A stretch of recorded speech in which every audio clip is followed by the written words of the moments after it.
सीता आणि लक्ष्मणांनी राजवस्त्र टाकून लंकेला धारण करून अखेर वनवासाला निघाले.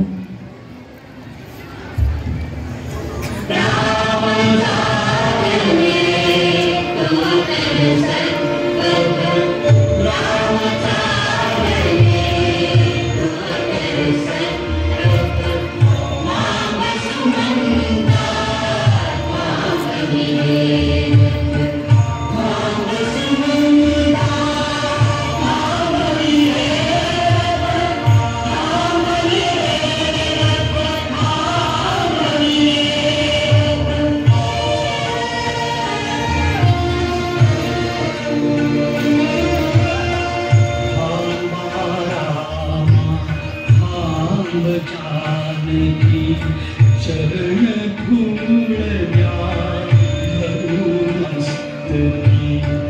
काल खड़े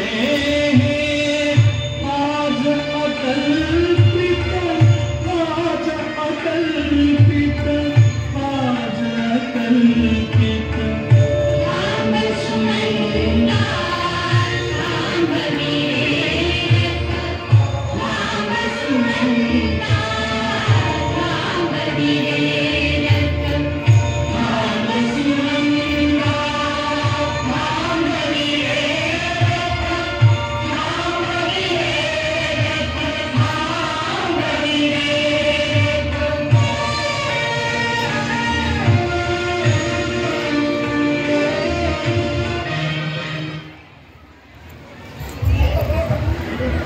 श्रीराम आणि लक्ष्मण या दोघांकडून धिक्कारला गेलेली शूर्पणखा सीतेच्या अंगावर धावली.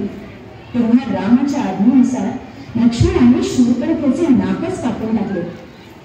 तेव्हा भयंकर आक्रोश करीत आपला बंधू लंकाधिपती रावणाला शूर्पणखा म्हणू लागली. शूर्पणखा ही